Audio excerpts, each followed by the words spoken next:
8 horas e 11 minutos, 8 e 11. Estamos de volta com o programa, melhor dizendo, estamos chegando, né, meu irmão? Chegando com o programa Profetizando Vidas nesta manhã de quinta-feira, 19 de janeiro do ano 2023. Muito obrigado a você ligadinho com a gente. Um abraço especial a todos que estão ligados na programação.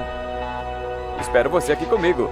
75992131006. Manda sua mensagem de texto ou de voz. Fique à vontade para participar do programa ou no canal do YouTube, canal Josué Matos. Daqui a pouco eu mando aquela luz especial para todos vocês, tá?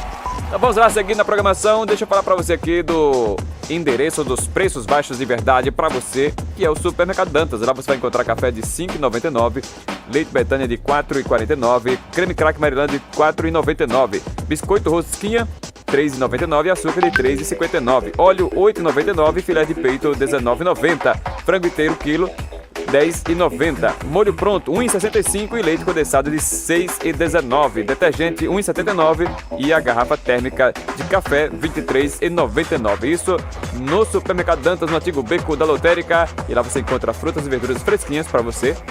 Então aproveite, passa lá e aceitamos todos os cartões de crédito. Vai no Supermercado Dantas, no endereço dos preços baixos de verdade para você. Agora são 8 horas e 13 minutos. Marcos Antônio, Pregadores de Rosa. Para quem gosta dessa canção aí, ó.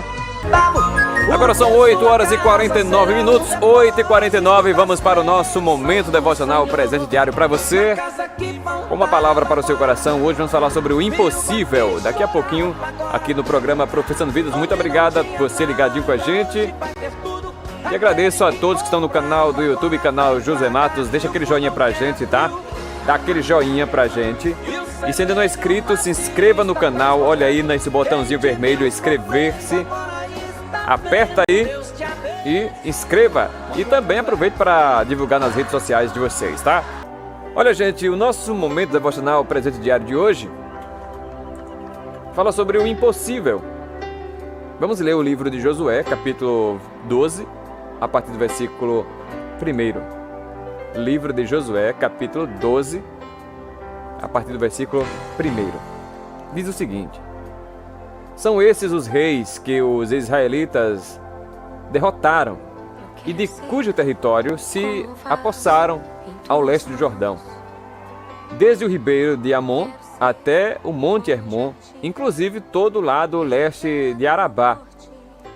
Seom, rei dos amorreus, que reinou em Esbom, governou desde Aroer, na borda do ribeiro de Armon, desde o meio do ribeiro até o rio Jaboque, que é a fronteira dos amonitas. Esse território incluía a metade de Gileade. Também governou Arabá Oriental, desde o mar de Quinerete até o mar de Arabá, e o mar Salgado até Bet-Gesimote, e ao mais o sul, ao pé das encostas de Pisga. Tomaram o território de Og, rei de Bazã, um dos últimos refaíns, né, que reinou em Astarote e Endrei. Ele governou o monte Hermon, Salcá também, a Bazá, até a fronteira do povo de Jesur e de Maaca, e metade de Gileade até a fronteira Sion, rei de Esbom. Olha, Moisés, servo do Senhor, e os israelitas o derrotaram. E Moisés, servo do Senhor, deu a terra deles como propriedades às tribos de Ruben, de Gade e a metade da tribo de Manassés.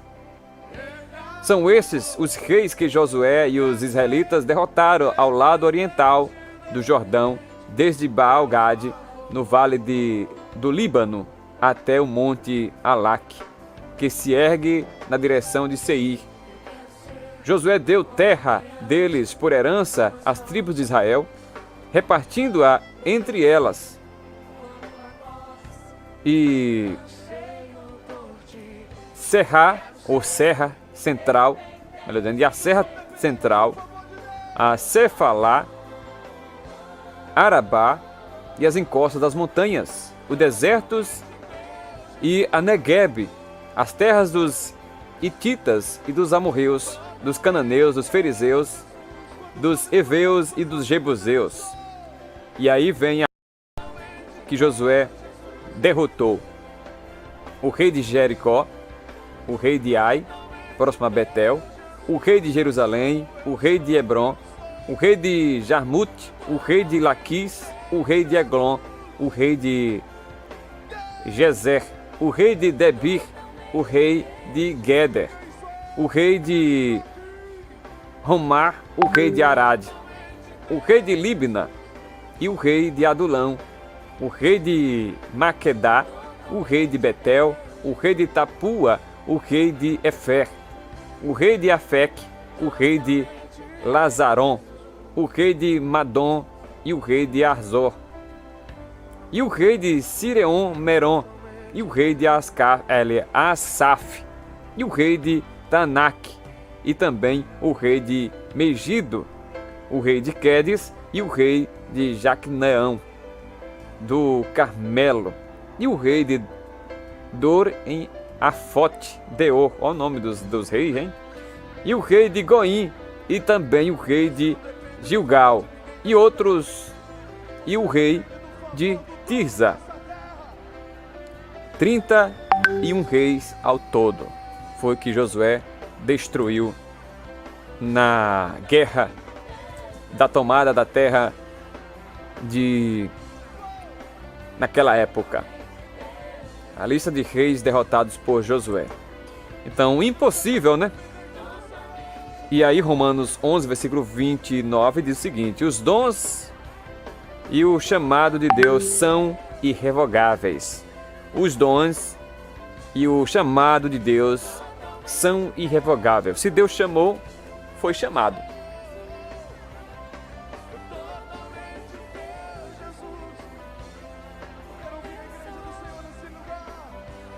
Deus não revoga o seu chamado sobre a vida dos seres humanos. Parece humanamente impossível uma multidão de escravos ser capaz de vencer 31 reis, né? Uma turma de escravos que saiu do Egito escravizado, né?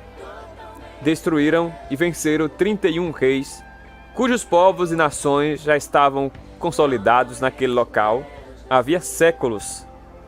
Apenas 40 anos, os israelitas haviam saído do Egito, não como uma nação política, militar, ou militarmente falando, organizada, mas tão somente como um grande ajuntamento de pessoas sem qualquer treinamento, preparo e equipamentos militares.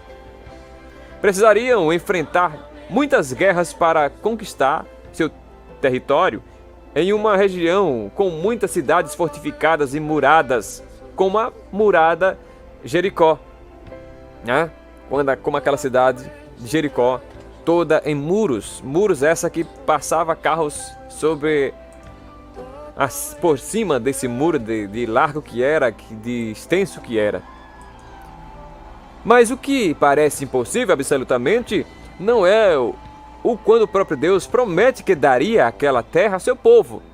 Declaração que repetiu reiteradas vezes ao longo da sua caminhada para encorajá-lo o povo. Ao lado de Moisés e depois com Josué, o Senhor sempre esteve à frente de Israel. A despeito de todas as fraquezas e pecados desse povo, Deus não estava longe desse povo. Deus estava lá com esse povo, lutando e dando as vitórias nas mãos. Dificilmente um povo escravo que vivia debaixo de cargas, que não era guerreiros, conquistaria 31 cidades fortificadas, muradas e com seus exércitos preparados, sempre para batalhas.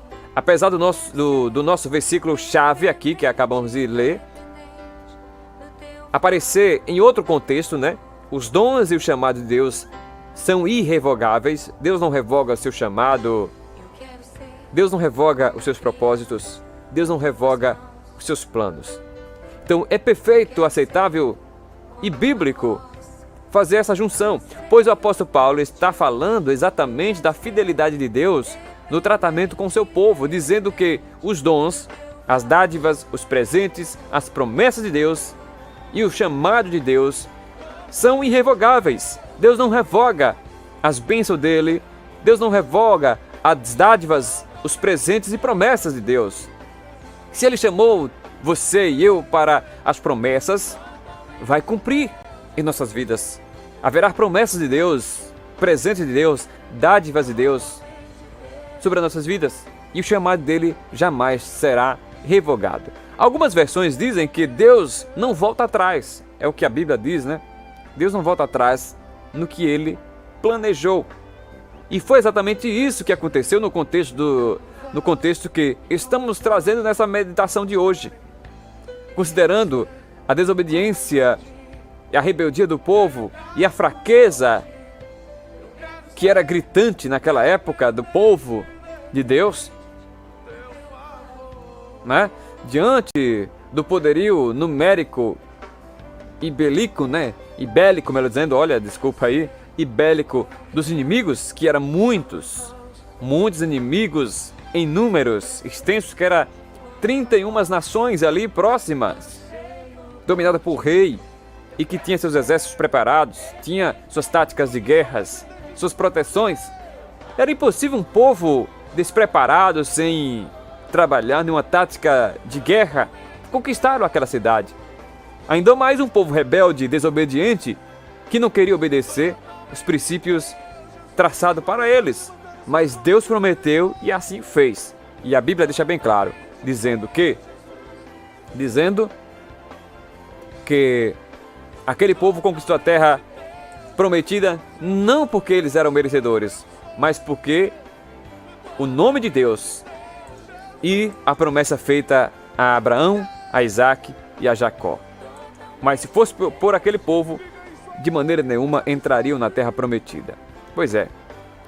Mas o próprio Deus foi em frente. A história do novo povo de Israel estava destinada ao fracasso se não fosse o nosso Deus, as promessas de Deus na vida deles. Mas porque Deus estava à frente, seu povo foi vitorioso, foi irremediável, irreversivelmente fortes, conquistou a terra prometida. Então, a palavra de Deus é inabalável, é imutável. Impossível não é o que humanamente parece inviável, mas o que vai contra a vontade soberana do Senhor. O que Ele prometeu, Ele fará. E ponto final. Se você crê nisso, espere a promessa de Deus na sua vida. Confie no Senhor, obedeça a sua palavra e veja o impossível de Deus acontecer sobre a sua vida. Deus, em nome de Jesus, eu oro nesta manhã e te peço, Deus, Senhor, cumpra em nós o impossível do Senhor. Cumpra em nossas vidas o impossível, em o nome de Jesus. Eu glorifico o Senhor pela tua bondade e misericórdia que está sobre nossas vidas, em nome de Jesus. Amém? E graças a Deus. O programa acabou, gente. Vou ficando por aqui. Tchau.